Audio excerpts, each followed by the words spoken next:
Hi everyone, my name is Javier Silva. I'm an associate regional planner here at SCAG, and I'm happy to welcome to you today to today's Toolbox Tuesday session, clearing the lane, new tools for reliable bus service.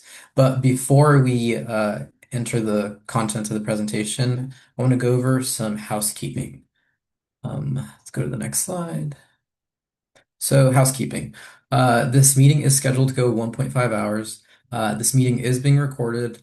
All participant lines will be muted. At the end, there will be a Q&A session. If you have a question during the presentation, please type it into the chat box or press the raise hand function. We will log all questions and then voice a selection at the end of the presentation. Closed captioning can be turned on by clicking Show Captions on the Zoom ribbon. A recording of this webinar and the PowerPoint slides will be available on the SCAG website. We will send a link to everyone who registered after the event. And lastly, please fill out our survey at the end to help us improve future Toolbox Tuesday sessions. And just a little quick run through of what our agenda is going to look like today. Claudia from Hayden AI is going to start us off, sort of set the table for us so we can understand the landscape we're operating in. Then she's going to pass it over to Tito Corona from LA Metro. He's going to talk about their program. Then Abdallah from City of Santa Monica is going to close it out from us, and then we're going to end our session with some Q&A. So with that, I think we can stop sharing the screen, and I'm going to pass it over to Claudia.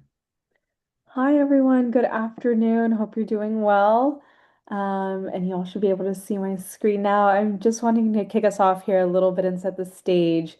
Before I do that, I'll introduce myself. So I'm Claudia Preciado. I'm a Senior Director of Government Partnerships and Business Development here at Hayden. So I deal with the ins and outs of all of our programs, especially the ones in California. So excited to share a little bit more about what we do, but we're the technology partner to both of these programs presenting today, and we supply the hardware and the software kind of running behind the scenes. And so a lot of the time I like to think about, why we started this program and why we started this kind of technology to begin with. And I think as a bus rider and as a former transit planner, you see this and you feel this every day, right? You're running late for work and maybe someone's parked in the bus stop or at the bus lane and you're, just trying to go about your day and you're in the lane and you're like, okay, well, that's not a bus. So why are they blocking me? They're eating into my crucial minutes, and now I might not think about this as a reliable journey, right? Um, the other one that we see more and more now is you're at a bus stop and a delivery vehicle is there trying to do their job as well, whether that's UPS or some food delivery.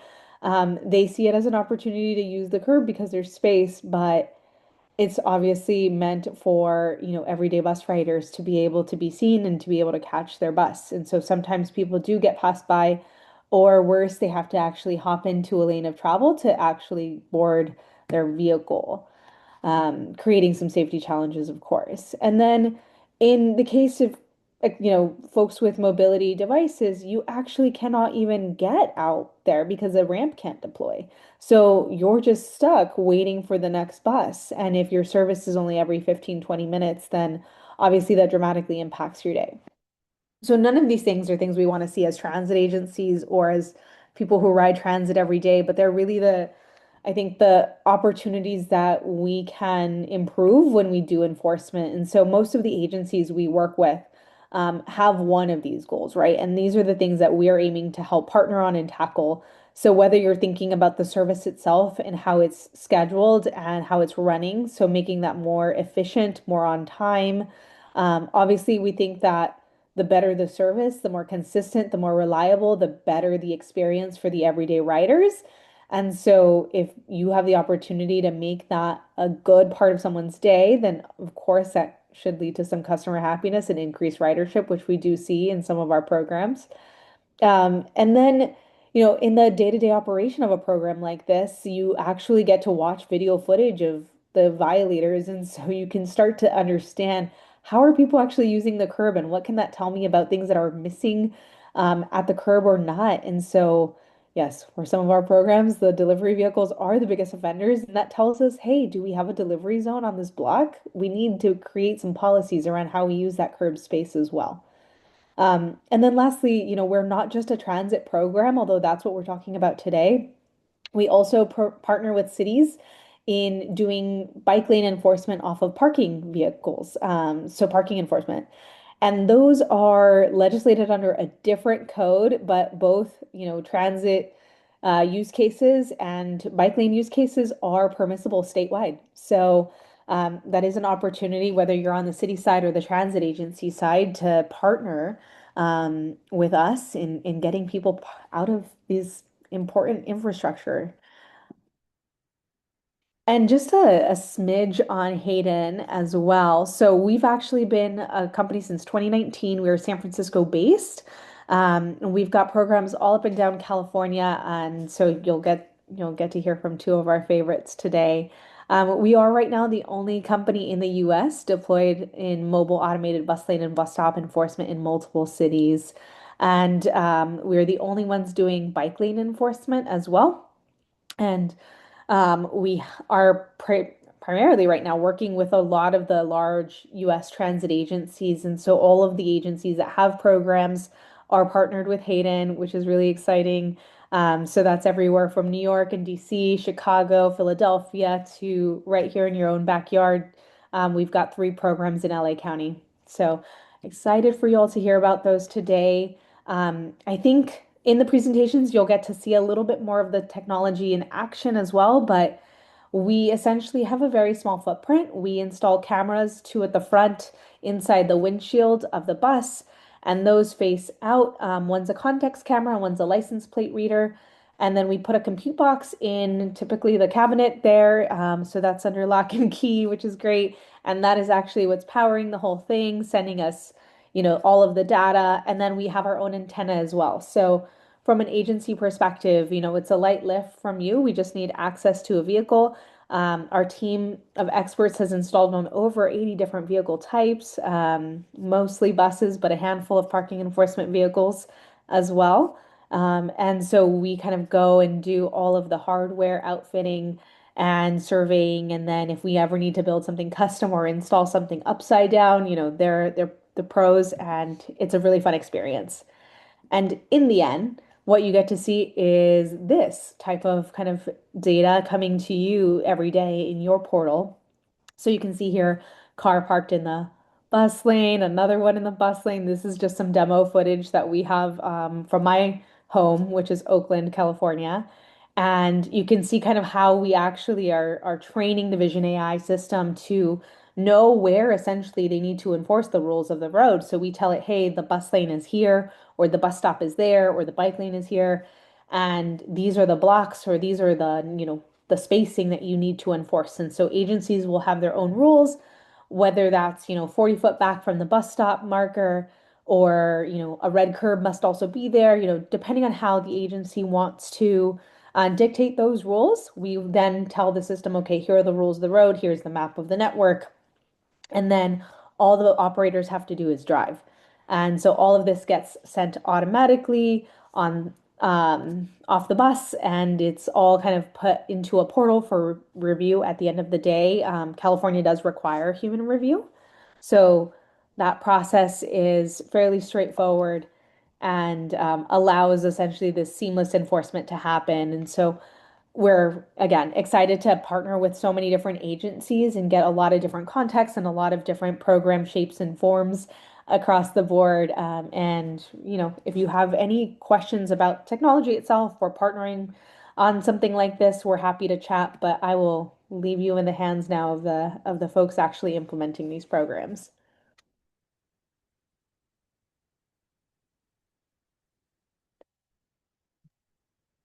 Thank you, Claudia. That was great. Now we can hand it over to Tito Corona from LA Metro. Okay, thanks, Javier. And good afternoon, everybody. Tito Corona, Metro Senior Manager, Community Relations for Bus Speed and Reliability, and part of the bus lane enforcement group as well here at Metro. Here we go. So with that, before we get started, I do want to share a video that we produced through our partners, Hayden AI, on busing enforcement. And it's a quick video, but it pretty much explains a lot of what Claudia was saying, but also, some of the importance of bus lane enforcement and how we can use this to better support our transit users. When cars are parked in the bus lane, we can't get in and out of the lanes. It's really frustrating when you're on the bus and the bus gets stuck in traffic because there's a parked car in the bus lane. Everyone here has a place, no matter what form of transit you use. And I think enforcing bus lane rules is really key to that. These cars shouldn't be in the bus lane. They're strictly for the buses so we can make it safe for our passengers and our disabled riders. For our riders with disabilities, one blocked bus stop can mean the difference between not reaching their destination on time to not getting there at all. They want to be able to choose transit, but only if we provide effective and reliable service. And this bus lane enforcement program is part of that solution. There's 2 cameras that are in front of our bus. One camera takes a contextual view of what's going on for about 15 seconds, and then another zooms in on the license plate. If a vehicle is stopped on the bus lane, video is captured, and that package is sent to the City of Los Angeles for citation processing. The goal is to clear the bus lanes. It's to educate the community, the transit users, to understand that we are working for them to clear the roads for them, to make transit become faster and more reliable. One car with one person parked and blocking a lane is impacting a potential of 75 people. So if we keep those bus lanes clear, not only are we going to move more people, but we're also going to make it safer for all of us. It also means a cleaner, healthier environment because buses are moving. And for our riders with disability, it means accessibility to keep the bus lanes and bus stops clear. This bus lane enforcement program is part of that solution in order to make sure that we can meet the goals of that service reliability.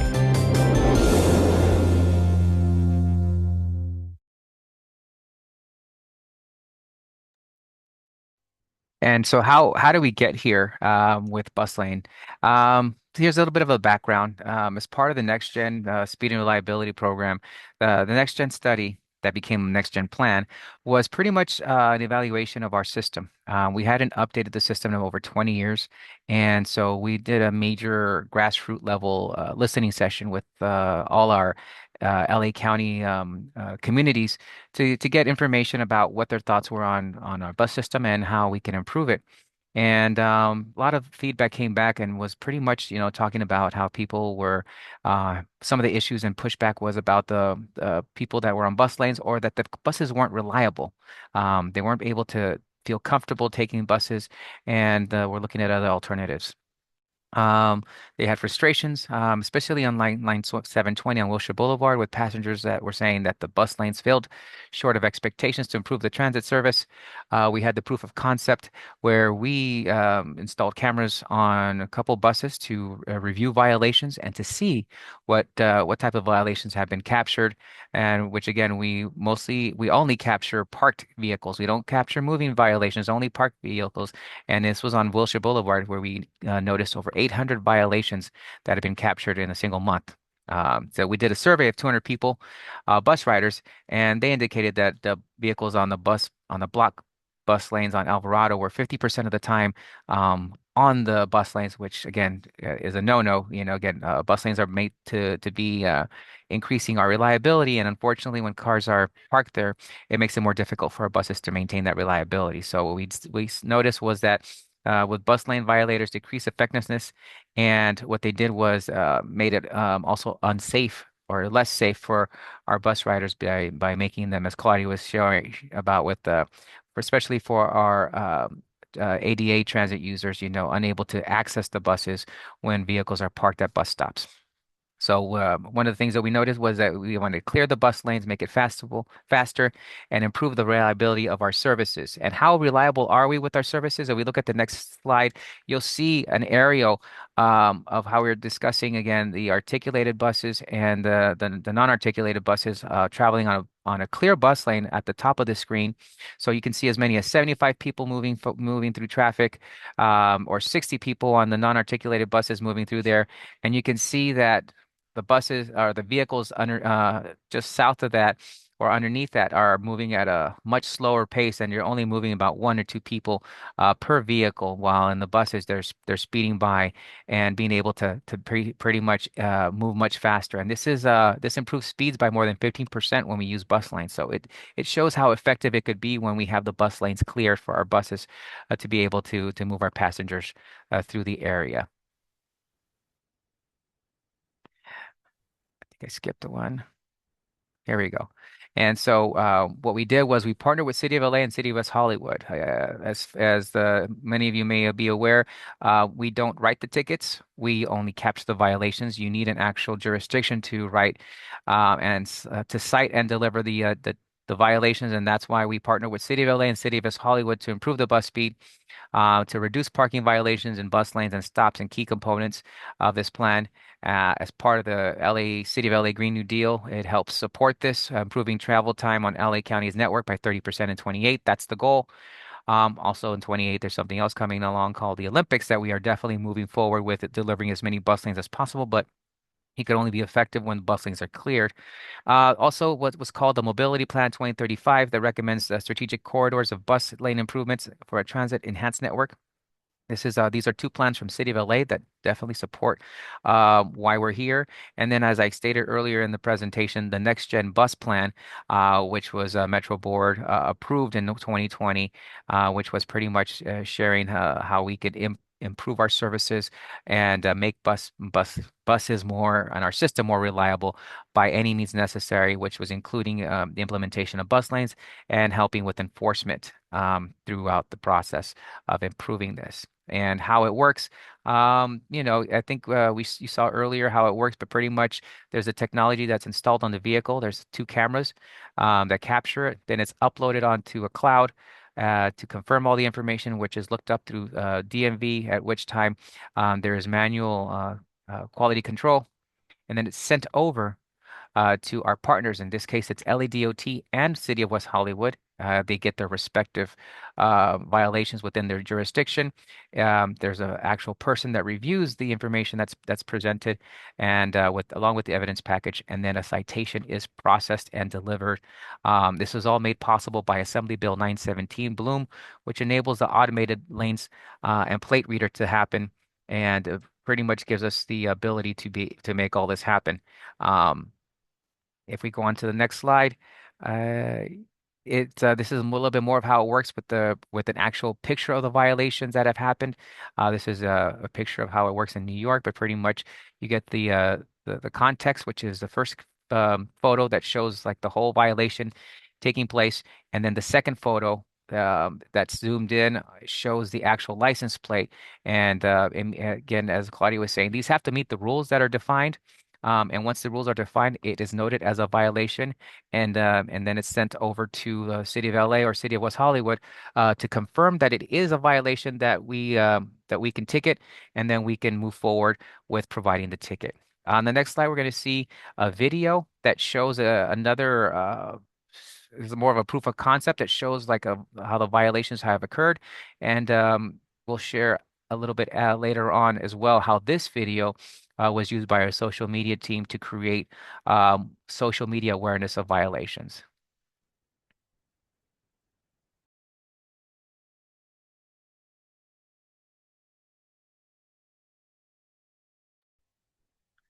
This video does not have audio, so I'll explain a little bit here. As you can see somebody raising their hand, there's a Prius that's blocking their way from actually entering onto the bus. So they are waving their hand, and you'll see soon somebody that's actually going to be stepping out and trying to get the attention of the buses so they can stop for them. But unfortunately, if there's a vehicle that's stopped in their way, all these vehicles that you see parked on the right are in violation of the restricted bus hours, and unfortunately, they can't.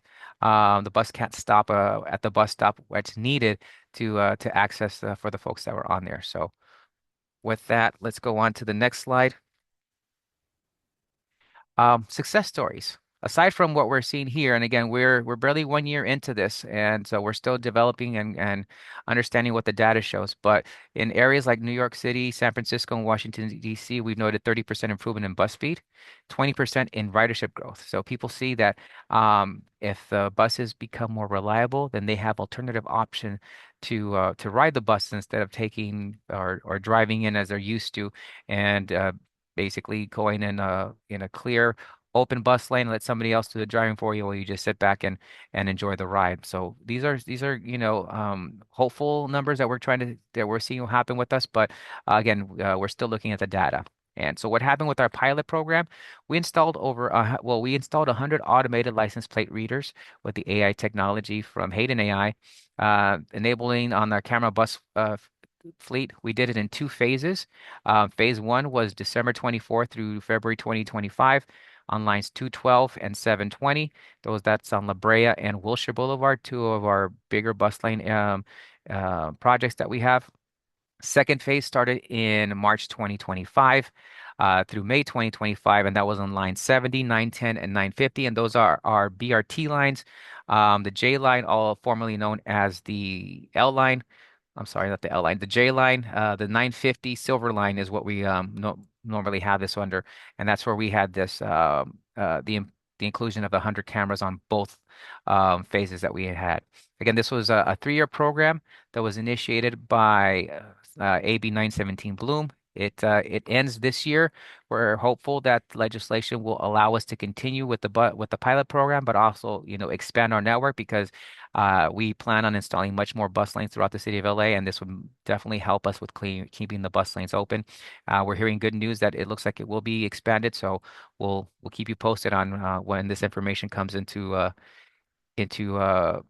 makes it known for us. But going on to the next slide, we'll share what the violation numbers look like, what the rates are.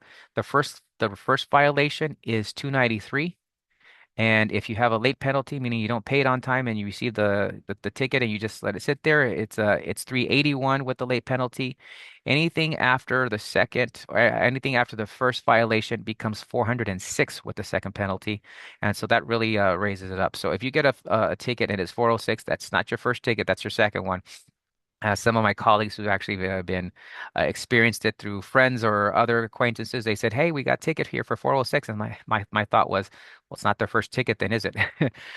So things like that have been coming up, but I think as we continue to expand our bus network, the first questions that we always get asked now is, "Will there be camera bus lane enforcement?" And that's good to hear because that means that people know about it, and it's something that people are aware of. And it really helps us understand that the promoting of this product is there, and people are actually being mindful about the bus lane and the camera bus lane enforcement.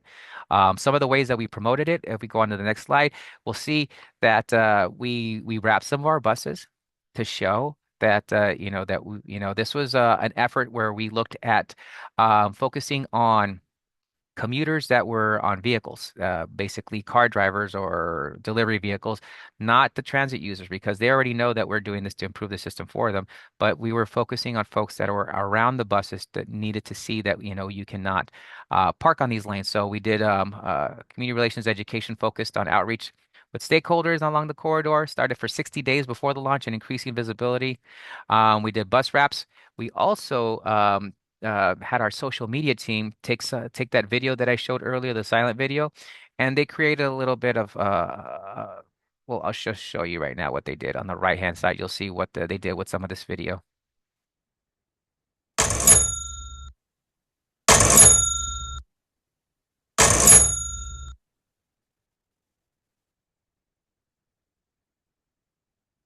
So it's interesting to see how just a simple proof of concept video was used to share and to highlight that, hey, these vehicles that are in violation are definitely um, you know, uh, causing a bit more of an issue, not just to the bus rider, but also now it's to their pocketbooks because again they're receiving these tickets. So we did web page development, we did multilingual e-blast, we did targeted social media campaigns, radio ads, print materials.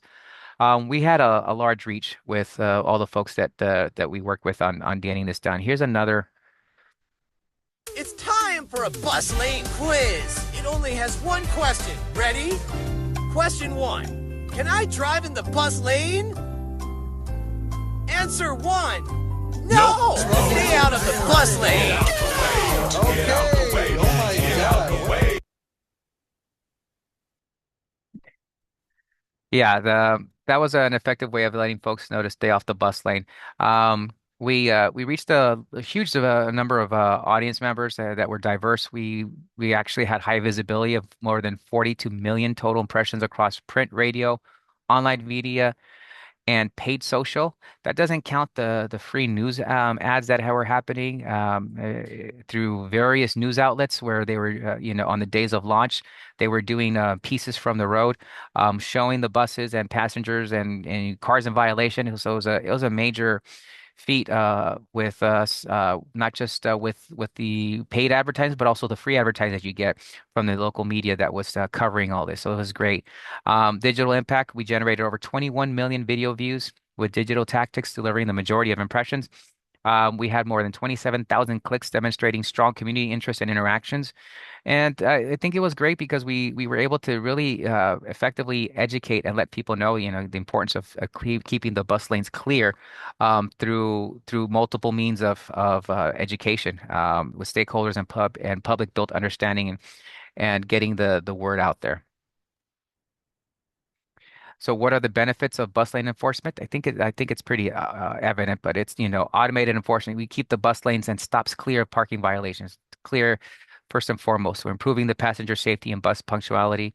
Definitely, as Claudia stated at the beginning, ADA accessibility. If a bus can't get against the curb, can't for queue for the vehicles for people with mobility devices, how are they going to get on the buses, or how's the ramp going to be able to get onto the curb if people have to find another means of getting onto the bus, and if a bus is stopped on the street, there's no way for the wheelchair or any type of mobility device to get down to the street and then onto the bus in that capacity. So it's definitely it's a big benefit, a major benefit for our ADA folks. For safety purposes, again, advances a safer, faster, more accessible transportation system in Los Angeles, and it improves the customer experience because people are seeing the importance of bus lane enforcement and how it's helping them get to their destinations better. This is information from the first 6 months. We are continuing to develop more data as it comes to us, but again, we are working with multiple jurisdictions in how the information is processed. So we have the violations that are captured through our partner with Hayden AI, and then how many violations are actually brought into our actual citations through our partners at City of LA and West Hollywood. So if you look at the green line, the top line is actually the events that are captured or processed. And then the purple line at the bottom are the events that are actually accepted and become citations. So, again, you can see that the lines are at the beginning they were much more closer and similar to each other, but then as we moved forward and we're capturing more violations. And then we had the implementation of the second phase. We had, variation in capacity, but as we continue to look at these numbers, we are starting to see that the gaps are closing as we continue to move forward. And then we hopefully will get to a point where that we continue to improve the rules where the numbers keep going down. And with the latest trend that I have here in front of me, for which doesn't show here, or through October, are that the numbers are both heading down. Both for events captured and events accepted. And again, our goal is not to increase the events accepted, but to educate and make sure that people keep the lanes clear. And by doing so, it's through understanding that you cannot park in these lanes. And so that's the information that's been very noted. Also looking at the top 5 bus stops that we have been getting the most violations from. I think the most important one to note is the busiest one that we have, which is the 720 on Wilshire Boulevard. That has been our Wilshire Boulevard pretty much has been the one where we've been experiencing the most violations, and is some of our top information that's been noted. There's some key findings on what we're noticing. At only 10% of the vehicles that have committed the violations and multiple have been doing it multiple times, meaning 90% of the people that get a ticket don't come back. 10% of the people that have been experiencing it, or that, 10% of these folks feel that they can do it again, or maybe they're delivery vehicles that just, that can get these tickets and there's no other way of getting around it. So those are the 10% that fall under that. So just interesting data that we have here.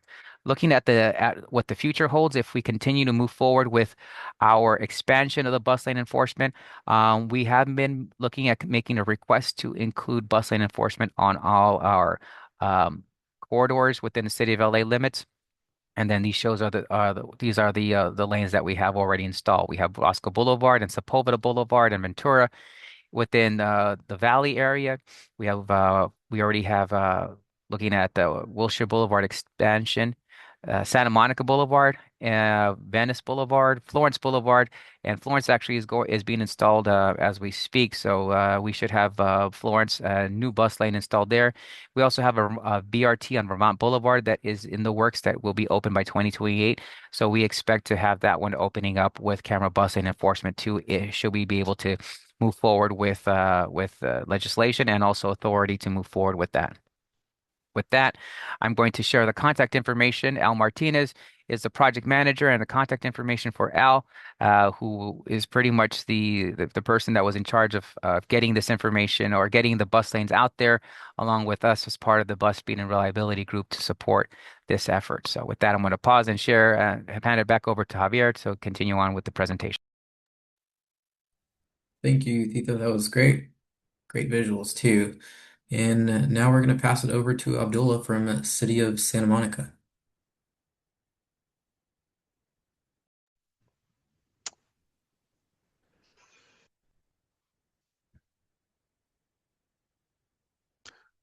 Thanks, Javier. Yeah, so hey, good afternoon, everyone. My name is Abdallah Dabusi, Strategic Transit Planner with the City of Santa Monica's Big Blue Bus. I'm here to talk to you about our automated bus lane enforcement program in Santa Monica. Since there is overlap, obviously, between our programs with Metro and other ABLE programs, you're going to see some, information repeated here. So just kind of bear with us on that. See it as like a learning experience. Although I will say I don't have cool videos that Tito shared. So you're gonna have to, listen to me talking for the remainder of the time. So about 56 minutes. Just kidding, won't take that long. But yeah, I'll look forward to presenting this to you and yeah, taking some questions at the end. So let's get into it. So yeah, this again, some of this information was already touched upon earlier, but just giving an overview of our program. We have this technology on 10 of our buses, which monitors for parking violations both on our bus stops and bus lanes. And just to emphasize, it is solely parking violations. So for example, if someone is driving in our bus lane, we would not be allowed to cite that, unfortunately, since that specific action isn't authorized by the law. So when a potential violation is flagged by the system, video evidence is generated and sent to our city's traffic enforcement division, which has an office to review the video evidence and then make the call whether or not to cite the vehicle in question.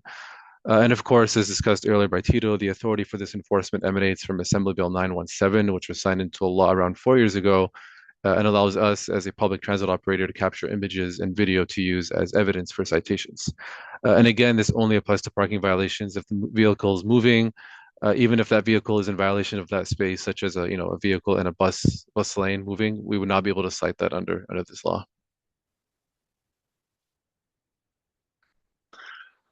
So this is where we currently have our specific system in Santa Monica. The shaded blue area is the city of Santa Monica, and we have this on 4 different routes: routes 1, 2, 3, and 7. And the areas these routes run through cover a total of approximately 100 bus stops across our city. We have a few examples of bus lanes in Santa Monica, but our, I guess, arguably most major one runs up and down Lincoln Boulevard in the south of our city, which are displayed here in red.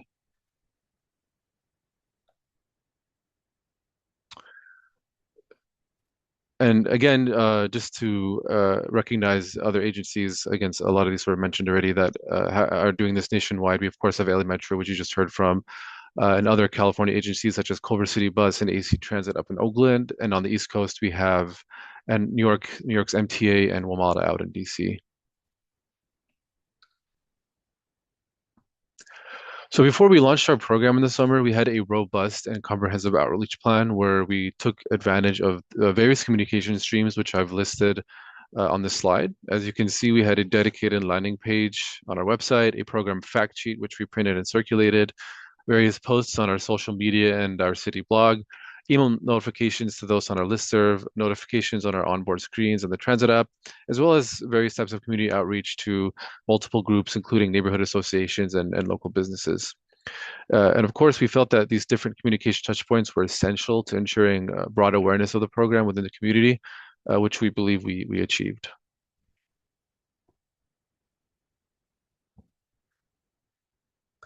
So here's just an example of one of those. So this is our fact sheet that we circulated last summer or late last spring. Probably a bit hard to read, but basically gives an overview of the program, what drivers should avoid, what the penalty is for violation, and the performance and safety benefits associated with the program. So basically the purpose why we're doing this.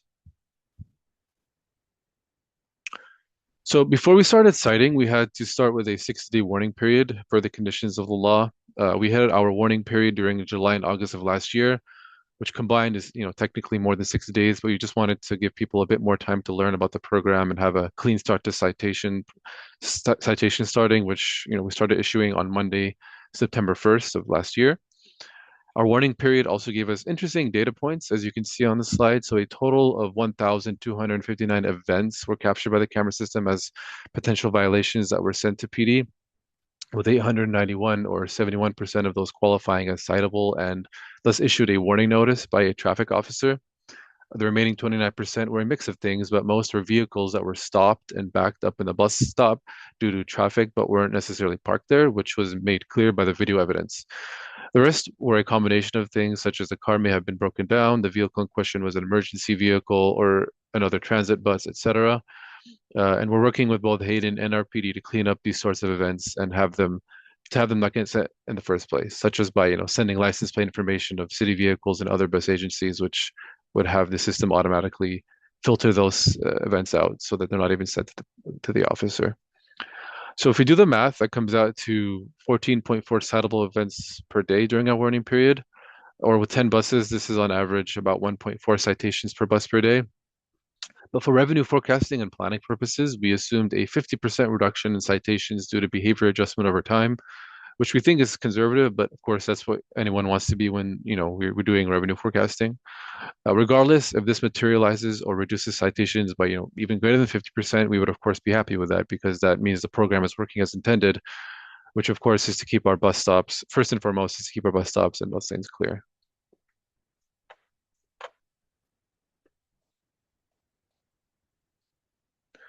So here we have data from the fall, September, October, November, which, as I brought up earlier, is right after the date when official citations issuance began, which again was September 1st. So all these, are showing the situation with, when citations were being issued, no more warning period. As you can see, we've consistently been issuing some 300-ish citations per month, which comes out to around 10 to 11 citations per day, or slightly over 1.1 citations per bus per day, since we have this, as I brought up, on 10 buses, which is a notable decrease, if you recall, relative to the citable events that we recorded during the summer. We'd like to think that our outreach campaign and the threat of actually having to pay for citations adjusted people's behavior when the citation phase of the program started in September. And the consistent numbers we're seeing now in these months relative to the figures we had in the summer seems to lend credence to that view. And again, just kind of to highlight, again, 14.4 during the warning period, and then closer to 10 or 11 citations per day during the actual citation issuance phase. So just to drive the point home and on this kind of consistent stats that we're seeing so far. So as you probably noticed from the previous slide, we've had pretty consistent and stable figures over the past few months, with us seeing about 500 events issued per month. And some 60 to 65% of the events issued a citation, which is a bit low of a percentage for us. We'll talk about that more in a bit. As you recall, Metro had a much higher percentage of events being issued a citation. And of course, we've been averaging about 10 citations we're seeing per day issued across our 10 buses, which again is about slightly over one citation per bus per day.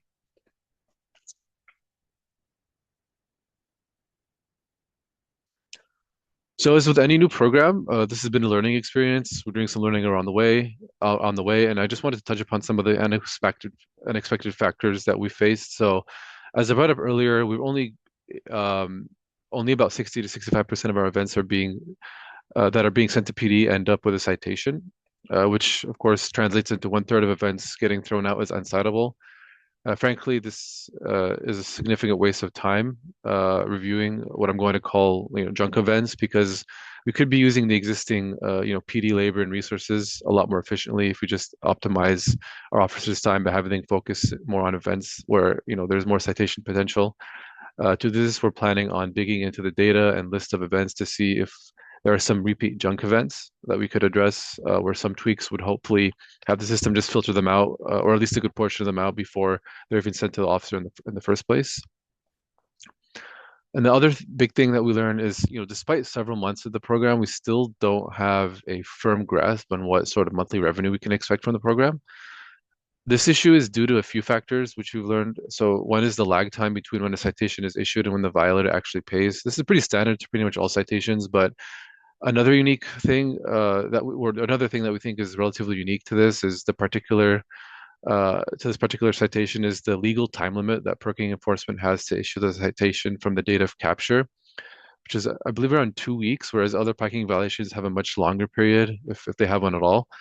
Um, and then you have the uncertainties with the DMV data, where addresses or registered owners or the like may not match or be up to date. And while we usually just continue pinging until we get like a good data from the DMV, as I mentioned earlier, there's a time limit to how long we can be doing that for. So if we don't get that kind of good data within 2 weeks, we just kind of have to write that off write that citation off as just not citable or not enforceable, or that the person's not going to pay. Whereas with other citations, again, there's a longer time period, so there's just a lot more time for to kind of keep pinging the DMV data. So again, this means that we just need to accept that a percentage of these citations are going to be unrecoverable. We're estimating that could be around 20% of the actual cited events, which is noticeably larger than around 10% with other citation types. So just again, repeating some details here that were mentioned earlier. So each citation comes out to a whopping $293, which I think is acting as a serious deterrent, as it's much more expensive than any other parking ticket that I know of. And as I mentioned before, each potential event is reviewed and issued by SMPD. So it's not like the camera system and its AI are the one making the call and issuing the citation. As was touched upon earlier, this is not, the bus or the system can't be making the call on its own. That's not authorized by California law. So once a citation is issued, it's sent to the alleged violator via mail, which contains a link showing them the video evidence that was used to cite them and gives them 21 calendar days to either pay or contest the citation. Here's an example of just what would it look like if you received a citation, or when someone receives a citation. This is just a dummy fake one. There's no real personal information here. We don't have someone called Betty Boop who lives in an address 2509 Tennis Court in Santa Monica. There's no such address in the city. But anyway, as you can see, it shows them their vehicle and the image of them while violating, as well as the link I brought up before where they can view the video evidence of their violation, as well as the other just standard ticket information that you see on pretty much all tickets, such as amount due, due date, how to pay or contest, etc. So as with obviously any program, we have our measures of success. What's really motivating this program? So logically, we want to have this improve our travel time and on-time performance, which would naturally happen if we don't have, or at least have significantly less unauthorized vehicles blocking our path of travel on bus lanes or preventing us from seamlessly accessing our bus stops. There's also a real safety component here, which of course is paramount important to us, and I feel like it's not mentioned enough. Claudia and Tito did touch upon it earlier, but just to emphasize and dig into it even further, for instance, if we have vehicles blocking our path at bus stops and bus lanes, that not only increases the chance of a collision with that particular vehicle, but also forces the bus to potentially, aggressively maneuver in a way to avoid violating vehicles, avoid the violating vehicle that can put it in, direct conflict with other vehicles. As a regular bus rider, I see this all the time, especially during peak traffic hours. There's also a passenger safety component here, which again was touched upon, where we've had, riders have to run across the street to oncoming traffic in order to board or light the bus, since they aren't able to get on or off the curb as they normally would. And some of the more unfortunate cases that were talked about earlier, we've had mobility impaired passengers get passed up by the bus because the bus wasn't able to pull up to the curb and deploy a ramp, etc., since there was an unauthorized vehicle blocking it from doing that. So that's basically just, unfortunately, that rider has to get passed up. So of course, first and foremost, we never want to see any of these types of situations. We want to, eliminate them completely, hopefully, and with this program helping that. And we'd consider a, reduction in citable events over time a success, since that would indicate that the program is working as it should. But we also want to make sure that this program isn't a financial burden on our agency. So there should be some, some sort of financial sustainability, which would be basically enough revenue coming in to sustain it.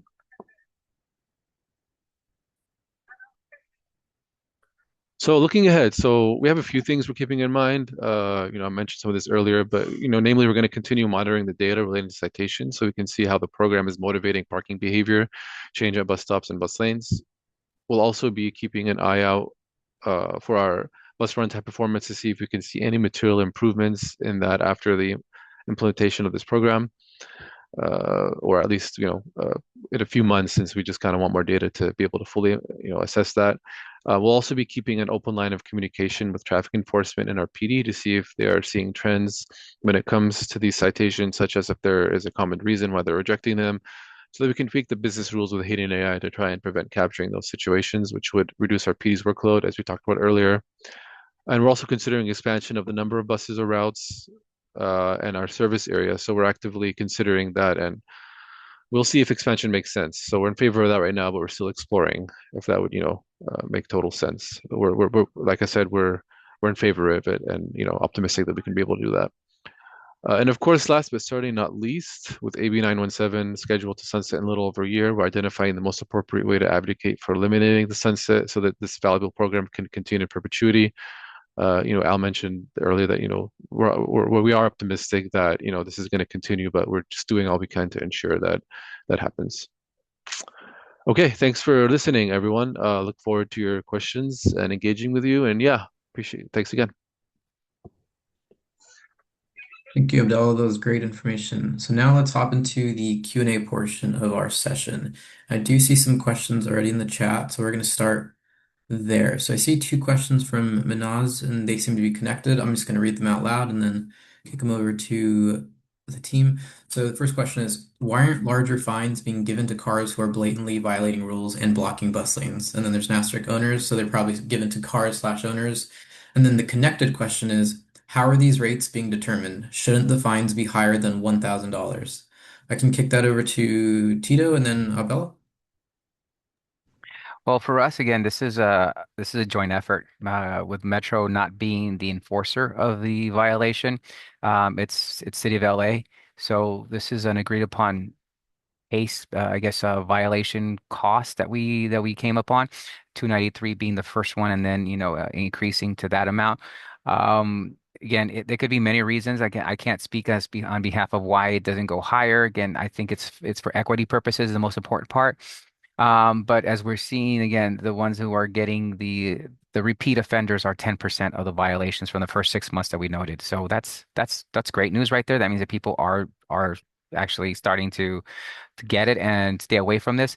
Whether or not we would increase it to $1,000, that again, that's beyond my scope of what the fine would be. I think that would be more of a question as to what our partners would say, City of LA and City of West Hollywood, whether or not the electeds in that area feel that or deem it to be an issue. Again, the ones who would continue to violate it are probably the delivery vehicles who can continue to do it. And in this case, we will just be fining them, or the City of LA or City of West Hollywood be fining them.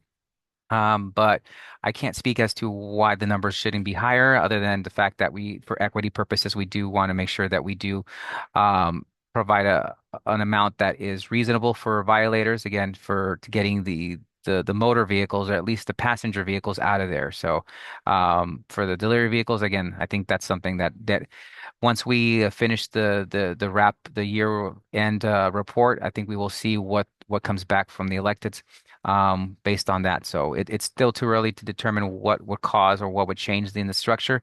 I believe we're going to stay the same for reasons that is part of a pilot program, and that we need to stay consistent with what we're doing. But you never know what the second phase of this, should the legislation continue to move forward and allow us to expand the network. So those are my thoughts. I'll pass it over to Abdallah as to Santa Monica's structure as well, and if that's the reason. Because I also wanted to say the goal isn't to generate revenue. The goal is to clear the bus lanes. So that's the most important part. So that's another thing. And I think it was last weekend that it was in the news. Also, I was listening to KNX, and they were still talking about the bus lane expansion program, and they were focusing on City of LA. So it's still generating. news coverage, and I believe they were interviewing some of the LA City Council members, and that was clearly one of the responses that they were saying was pretty much this is about enforcing the bus lanes and not about increasing the revenue that's coming in. So the tickets will are a way of helping us to just increase the flow of our vehicles along the bus lanes with minimal impacts to I guess motorists who are in violation. So I'll stop there. Let Abdallah on the Santa Monica side. Yeah, I think you covered most of it, Tito, so I don't have that much more to add. But yeah, just to emphasize, like, we're not the lawmakers, so I think that's probably more of a question for the lawmakers. I will say though that I think 293 is a pretty hefty parking violation. I mean whether it's enough or not is kind of a more of a philosophical question, I guess. But I think when you compare it to other parking violations, it's pretty up there. And again, the point is deterrence. It's not to, cash out on these things. So I think given how high it is relative to other parking violations, I think it's acting as a deterrence. I can see maybe the other parking violations like at meters, which are closer to $60 or $70. Some people might, just might flip the coin there, take the chance. No pun intended. But when it comes to these specific violations, being close to $300, I don't think you're going to have many people who are going to be like, yeah, I'm just going to, take the risk. I don't think it's worth it. So again, I think I sounds appropriate where it is, but again, we didn't generate that number. That's more of a question for the electeds. And then let's go to our next question in the chat, which is from Nick from LA County Planning. And the question is the Roscoe Boulevard line in San Fernando Valley is a timed bus lane from 3 to 7 p.m., for example. Can you talk about that part of it? What could drive more violations if the lane is only a bus lane part-time? I'll pass that question to Tito. Well, yeah, Roscoe is a peak hour bus lane, but so is the La Brea, which is currently active right now on line 212. So we're already enforcing during the peak hours. For many of the bus lanes that we've introduced and we are introducing along the system, we are introducing peak hour only. And that's because again, we understand that we want to, be a friendly neighbor to all our constituents along the corridor, not just transit riders. So we are choosing to enforce only during the peak hours at this time. That's for all bus lanes that we've been introducing. I don't think we've introduced any that were full-time bus running, full-time BRT. I'm sorry, full-time bus lanes. BRT is another one that's full-time, but full-time bus lanes outside of the BRT part of what we have. So Roscoe would be under the same category. Roscoe is morning and afternoon peak hours. And again, if we enforce it there, it would only be during those times. And that's part of the rules that we set when we capture the violations through our technology with the hidden AI is the timestamp as well as the location in which it's happening. Because, in our case, we're going through two jurisdictions. So they have to also have the location as to which ones are within the city of LA limits and which ones are within the city of West Hollywood limits. So we can send the violation according to, which jurisdiction it belongs to. So all that's important because I think that's something that I hear all the discussion is the forming of the rules, and the rules are set there to fall within those timelines that we provide. So it's within the peak hours and it's within the certain limits of the jurisdiction that we are having this enforcement happen. And I'll jump in and just note that the importance of jurisdictional cooperation is really highlighted in the programs across LA because of what you're hearing from Tito, right? The cities themselves are the jurisdictional authority to enforce the actual citations. And obviously, bus routes, they know no boundaries. They go across many jurisdictions, and that's for, the best interest of getting people to the places they need to go. And so cooperation across so many different levels is absolutely necessary as part of this. And that is maybe more visible in the LA programs than it is in, say, New York, where it is the state and one city get to partner and they get to set the rules together versus here it's many cities often just for one route even. So do want to highlight that, and that's an easy way for cities to get involved is to partner with the more cross jurisdictional agencies that operate. Great answer. Now let's go to our next question from Matthew. What percent of buses on the 4 metro routes that were mentioned have the bus lane enforcement technology? Attached to that, I'm also wondering what the improvement in travel time reliability has been on these four metro routes before and after bus lane enforcement. So I'm going to kick that over to Tito and then Claudia if she has anything to add. I don't have the percentage of buses because our fleet varies depending on the need, but we have 100 vehicles with cameras, and we split them 50-50. 50 were the first phase on line 7, 20, and 212. So we're splitting 50 cameras between Wilshire and La Brea, and then we're splitting the other 50 cameras along the Silver Line, the J Line, and line 70 that all go through the downtown LA area. So it's a total of 100 cameras. That was part of the pilot program. So I can't say what the percentage is, but again, that's how many we have with the technology. The second part of the question is the improved reliability. We don't have that data yet. Again, right now we're capturing the violations and trying to figure out, where the violations have been occurring the most and understanding that data. The ensuing data that we've been tasked with recently has been to also get the improvements and the travel time that you've been asking for here. So stay tuned for that. In many cases, we expect 15% when we install a bus lane, and we could only expect that the travel times to improve much more once we have enforcement and vehicles off the road, except for areas where we continue to see more violations like on Wilshire Boulevard. So it'll be interesting to see what the data has to share with Wilshire Boulevard being the one where we've been experiencing I think, a more significant violations happening on that route, despite the fact that many folks already know about the camera busing enforcement. Yeah, that's the only thing I would add is just, yeah, the distribution of events is heavily geared around Route 720. Although I think from initial numbers, we're seeing certainly some improvements, most dramatically, I think, on the 70, but 212 and 910 as well. Great. And now let's go to the next question. And this is from Marissa. Curious if anyone can speak to curb space demand. Are there any pilots, deployments of new drop-off zones or loading zones relative to the bus lines with enforcement? I'm wondering about food delivery drivers, for instance, that unfortunately find themselves parking in the bus lanes when completing deliveries due to lack of drop-off and loading zones. Are there strategies in place to offset the curb demand in these routes?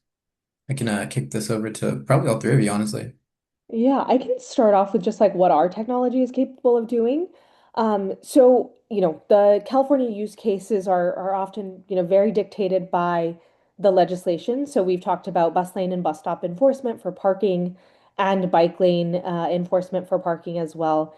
Since we operate across the US as well as we have pilots in Europe going, we do have a lot of other types of pilots and new technologies being requested of us. So, in places like Chicago, double parking is allowed under their policy. And so we're looking at that.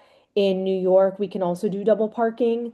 So there are kind of other use cases allowed. And then if we're just talking about data collection pilots, which are for the purposes of just, ensuring that the technology works, we have actually done, I believe we've done loading zone. Ones we've done roadworks, so that's a very like UK centric word for it, but looking at whether or not construction or different types of construction adjacent signage, things like that are permitted or not permitted and are in the road obstructing traffic. So we've done a few other different kind of permutations of this. At the end of the day, it's a vision AI technology. So we look at the rules of the road, we look at the actual road lane itself, and then you tell us essentially what is it that you're trying to detect. What is the change that you're looking for that shouldn't be there or should be there? And so a lot of permutations of that are things that our team is, either actively doing or exploring with agencies where these things are permitted. I also wanted to share that jumping on what Claudia was saying, is that working with the city of LA, we understand that they also contract services outside of LA. So we do have private vehicles performing public services. So we also what we do is we get the license plate numbers for those vehicles to be excluded because we understand that they're providing a public service on behalf of the city or the agency that we're working with. So those are some of the things that we're looking at.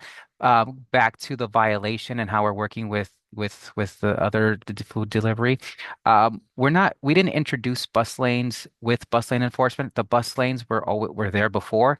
So that means that if there wasn't a camera, they would still be ticketed by LADOT or any other enforcement agency that was enforcing at that time. So, in theory, we're just helping by capturing the violation and sending it to the local jurisdiction to process. So, again, just wanted to share that it was a violation before the camera bus lane enforcement happened.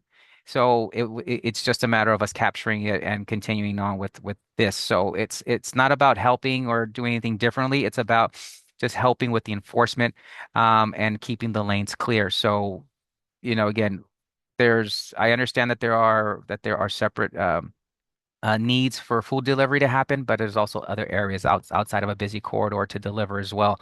That folks can do that. So I just wanted to share that part. It's like I think I said one of my other presentations was that, speeding has always been against the law. And you don't go against the highway patrol officer that pulls you over for speeding because they found you speeding.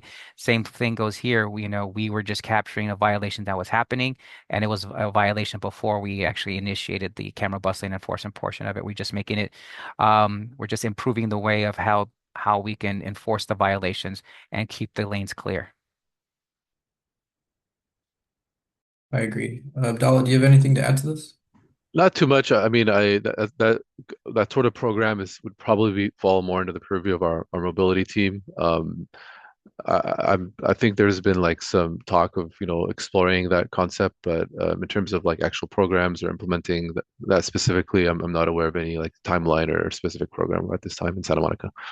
Yeah, and one tactical thing that cities and agencies can do is in looking at the bus stops where there are the most number of violations happening, really exploring essentially the policy at the curb for each of those blocks that are heavily impacted and understanding, okay, if we have, 600 violations on this block a month, let's understand a little bit more about that infrastructure, what's available, who are the common violators, and a lot of that you can kind of do some of that more manual digging through, our platform and the data that is provided.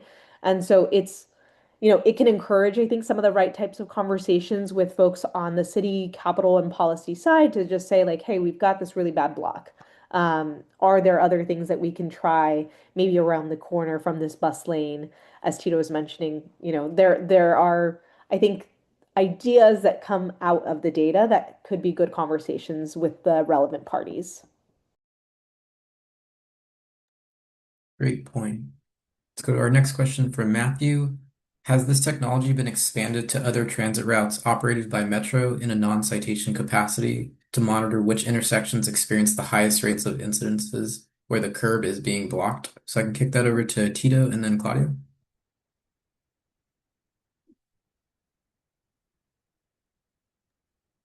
Sorry, I have to read that part again because I was trying to look at the data that was being asked about